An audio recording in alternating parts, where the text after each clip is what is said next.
Why? Isn't she doing her job properly? She does. She's doing more than her job responsibilities actually.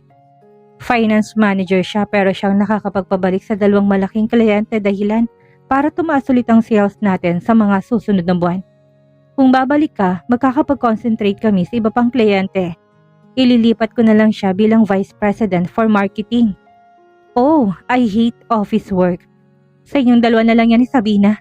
Nakahinga si Calvin ng maluwag kahit paano. Mas mahirap kung magtatrabaho ulit si Dayan sa kumpanya dahil may nakatambay sa opisina niya. At katulad ng mama't papa niya, napakausisa na rin ito sa love life niya. Just tell me when you change your mind, okay? Okay, napanatag si Calvin kahit paano na hindi na mangulit si Dayan. Umalis na rin ito sa opisina niya. Pagbalik niya sa silid ay may kapeng na sa ibabaw ng desk niya. Kagad siyang lumabas at tinungo si Lady Sabina. You're early. Basa pang buhok ni Sabina pero abala na sa trabaho. Di wala yata tong makeup. He loves her simplicity and naiveness. Napakalayo ng katangian nito kay Sarina na puro kolorete ng muka. Hindi pa rin makontento. At napakalayo rin ng damdaming inuukol niya sa 2. Sigurado siya doon. Iba ang tibok ng dibdib niya ngayon kahit natitigal lang ang mukha ni Sabina. May kung anong humahaplos sa dibdib niya tuwing maiisip niyang sa kanya lang ang pag-ibig nito. Kaya hindi niya rin magawang ilantad ang relasyon nila, gaano niya man gustong ipagsigawan. Tsak na ilalayo ito sa kanya ng mga magulang. Baka lalo lang maipit ang shares ng mga to sa kumpanya na siyang pinoprotektahan ni Sabina. Maraming trabaho. Isang tipid ng ngiti ang pinakawalan nito, napakunot ang noon niya. Hindi tumasigla ngayon, bagamat pinilit naman ito ng umiti. Lumapit siya sa silya nito, tinikot yon paharap sa kanya. What's that sad eyes for? Ha? Sinubukan pa nitong magmaang-maangan, pero kabisado ni Calvin ang mga mata nito na hindi niya napagsasawa ang titigan. I know when you are sad. Kahit naitago mo sa akin, hindi mo yun may kakaila.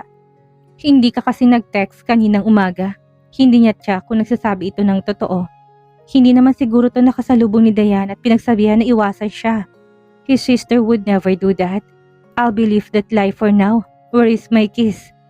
Ikinawit naman ni Sabina ng kamay sa leeg niya para ilapit ang labi sa mga labi niya. Sinalubong niya yon at binigyan to ng mapusok na halik. He missed her. Halos ayaw niya itong pakawala ng iyakap niyang mga braso sa katawan nito. Enough, baka may pumasok. I always lock the door. Don't worry about it. Bakit hindi mo sinasagot ang mga tawag ko kagabi? Kasama mo naman si Francine. Mahina nitong sagot na iniiwas ang mata. Muli niyang hinarap ang dalaga sa kanya. Kasi magtataka ako kung hindi ka nagseselos, Sabina. Binigyan ni Calvin ng diin ang salita niya. Gusto niya maging matapat ito sa damdamin nito sa kanya. Bakit ka naman magtataka? Because I know you love me. Tapos hindi ka pala nagseselos. Ano yon? Alam ko naman kasi kung anong meron tayo. Sinabi ko naman sa'yo na sa'yo lang ako, hindi ba? You have all the rights to get jealous. Hinatid ko rin si Francine kagabi pagkatapos ng kalahating oras namin sa club. Pagkatapos ay sa kondo mo ko umuwi, kaya ako tawag ng tawag. I don't want to be with her. I only want to be with you. Umaliwalas ng konti ang mukha ni Sabina na sinikap ang itago ang ngiti. Tinignan ni Calvin ang orasan, 8:15 na. Hindi na pwedeng iniisip niya. Pwede ka bang dumaan sa kondo mamaya kung ayaw mo pa rin matulog doon? Tumango naman ito na ikinasiya niya. Pasalamat ka, may meeting ako ng 8:30. Kung hindi mapapadapa ka sa mesa mong yan. Dahil sa hindi mo pagsagot sa mga tawag ko kagabi. Biro ni Calvin ay kinangiti ng dalaga. Puro ka banta, hindi mo na lang gawin. Sigurado ka dyan? Sige na, umalis ka na. Sigurado nga ka ako sa sinasabi mo. Pag-uulit ni Calvin. Pag mo kong hamunin, kaya kong iantala ng kalahating oras ang meeting na yon. Miss Torres, kinuha niyang kamay nito tinikit sa pagitan ng harap niya. Pinalakihan siya ng mga mata ni Sabina. Sige na, nagbibiro lang ako. Umalis ka na dahil marami rin akong trabaho. Babalikan kita dito ng 12:00. Ihanda mo yung desk mo. Bulong pa ni Calvin. Pagkatapos ay tumawa ng malakas ng pamulahan ng mukha si Sabina. Sa labas kami magla-lunch ni Lindsay. Pahabol pa na sabi ni Sabina bago si Calvin lumabas ng silid nito. Nasa gitna ng meeting si Sabina kasama ng mga ahente nang mag-text sa kanya si Calvin. Hindi tuloy siya makapag-concentrate dahil panay ang tunog ng telepono niya. I miss you. Nasa kabilang silid lang naman ito kung tutuusin. Hindi lang ito gustong sumama sa meeting dahil nagsiselos daw ito kapag may kabiruan siyang empleyado sa kumpanya. Katulad ngayon, hindi matapos-tapos ang pangungulit ni Alfred na lumabas sila para uminom sa bar.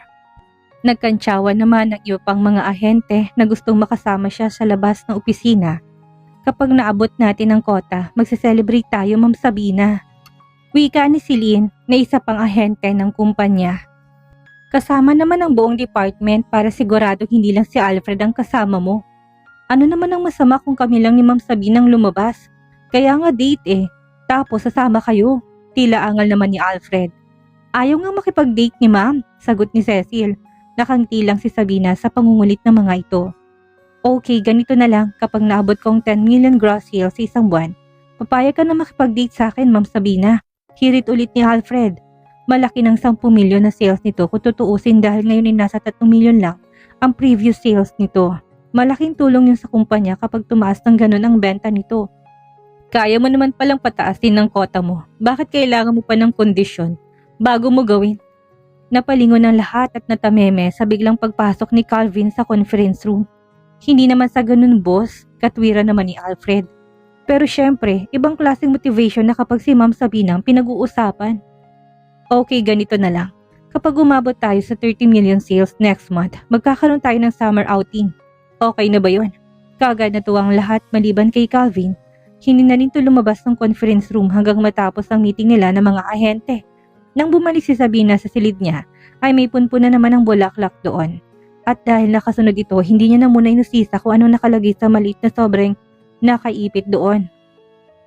Flowers. Sa iba galing yan. Kaya hindi mo gustong tinan kasi galing sa akin. Napangiti si Sabina sa paghihinampo ni Calvin. Alam niyang kanina pa ito naiinis dahil panay pa rin ang pahaging ni Alfred na gusto siyang makadate. Baka kasi galing na naman kay Harvey o kaya kung kanino. Don't worry, I told the guard to send all the flowers in my office. May 2 na ako naitapon sa basurahan. Hinaharang mo mga nagpapadala ng bulaklak sa akin? Kalat lang mga yun sa opisina mo. Hindi ni Sabina alam kung nagsasabi to ng totoo. Pero kung pagbabatayan niya ay pagiging possessive nito, may posibilidad na ganun nga. Hindi mo kailangang gawin yon. Ako ang dapat nagtatapon nun at hindi ikaw. You are mine. Ayoko may ibang nagpapadala ng kung ano-ano sa'yo. Ayoko rin naman. Pero kahit paano, kailangan ko magpasalamat. Lalo na kung kliyenteng nagbigay. Yung Harvey na yun, ang kulit, kanina pa tawag ng tawag. Sinabi na nga ni Lindsay na nasa closed door meeting ka. Mawawalan na naman tayo na kliyente dyan sa ginagawa mo. Di na ni Sabina sa birong sinabi.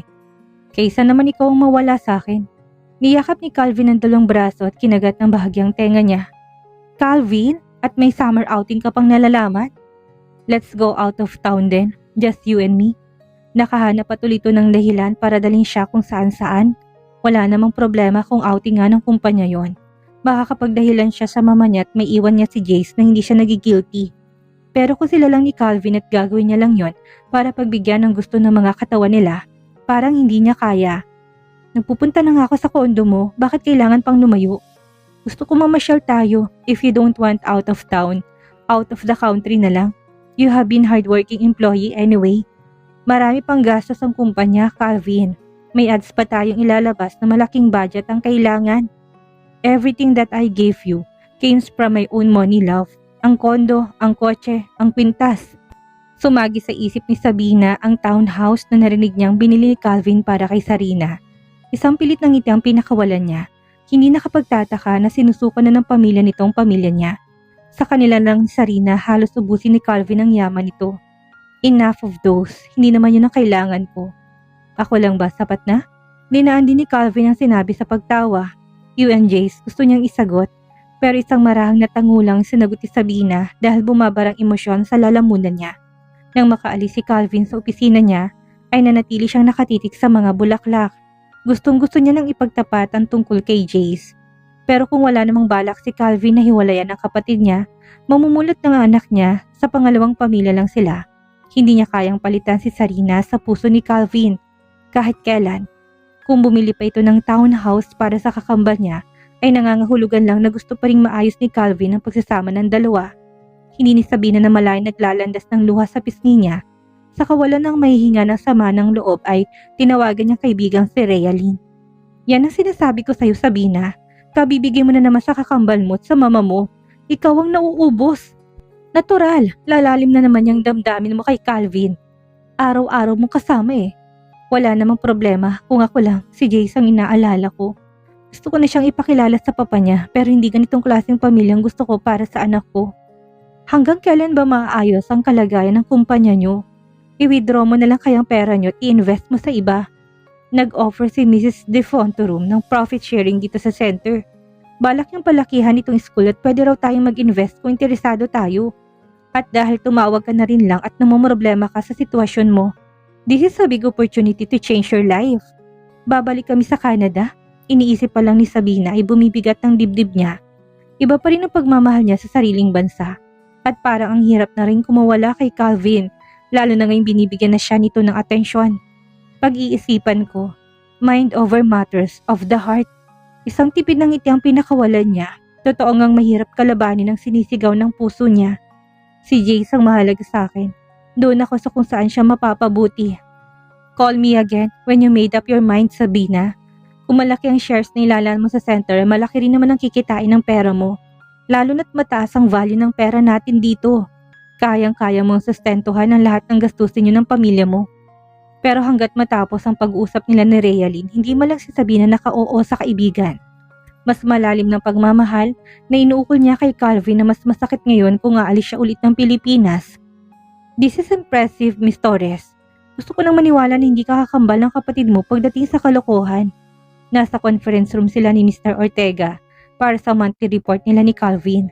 2 buwan ng maganda ang sales ng Ortega Shipping at kahit paano ay napalagay ng loob niya kahit na magkasalubong niya araw-araw ang papa ni Calvin. Palagi itong nasa kumpanya ngayon dahil sa nalalapit na board meeting. Makakaharap niya lahat ng miyembro ng board kung saan magbibigay si Calvin ng analysis sa performance ng kumpanya at kung saan ito patungo sa mga susunod pang taon. Buo ang kumpiyansa nila ni Calvin kahit ang pag-alis niya pabalik sa Canada ay naantala dahil sa susunod-sunod na magandang kaganapan sa opisina. Patuloy din ang lihim nilang relasyon ni Calvin. Hindi nito nagpupunta sa bahay ng mama niya dahil siya nang madalas sa kondo nito. Iniiwas pa niyang malaman itong tungkol kay Jace. Habang tumatagal na naglilihim si Sabina at halos mas nagiging mahirap para ipagtapat ang totoo. Tsak na susumbatan siya ni Calvin kung bakit siya naglihim sa napakatagal na panahon. Miss Torres, pag-ulit ni Darius na hindi siya nakasagot, naroon din si Calvin na tinawag ang pansin niya. May pinagdadaanan lang ho ang kapatid ko noong mga panahon na yon, Mr. Ortega. Pagtatanggol ni Sabina naman kay Sarina. Pero maayos naman hong magtrabaho si Sarina bago sila ikasal ni Calvin. I beg to disagree. Kung hindi ko lang kaibigan ng papa mo noon, ay hindi ko tatanggapin si Sarina sa opisina ko. Pa, awat naman ni Calvin sa ama. Totoo naman, sagot ni Darius sa anak. Masyado ka naloko sa babaeng yon na nakapagkabulag-bulag ka pa. Hanggang ngayon nga binibigyan mo pa ng kung ano ng babaeng yon. Akala mo ba hindi ko alam na nagpapadala ka ng grocery sa bahay nila nung isang araw? Napatingin si Sabina kay Calvin. Wala siyang ideyang nakakausap nito si Sarina. Ang akala niya na wala ng kapatid niya sa sistema ni Calvin.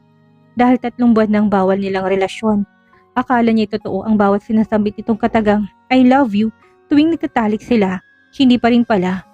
Kaya nga ho nandito ako. Pinilit si Sabina na nilulok ang sakit sa dibdib niya na bumabara sa lalamunan niya para punan kong pagkukulang ng kapatid ko sa kumpanya.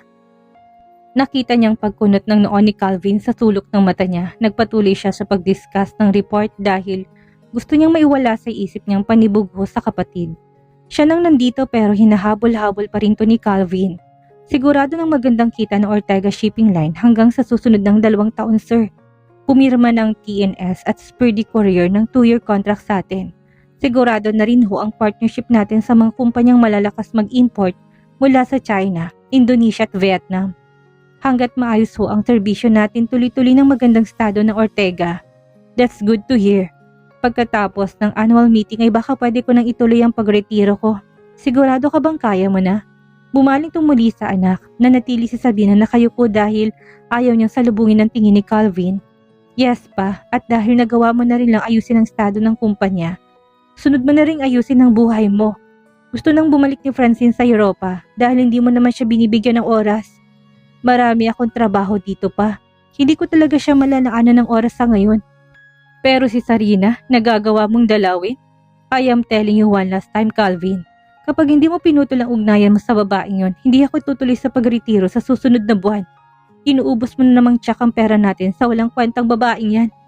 Hindi si Sabina nakakibo sa mabigat na salitang binitawan ni Darius Ortega sa anak tungkol kay Sarina. Hindi niya namalayan ang pag-alis nito sa conference room. Nang makabawi siya sa pagkabiglay, tumayo siya at lumabas na rin. Sa opisina niya na siya inabutan ni Calvin. I'm sorry for that.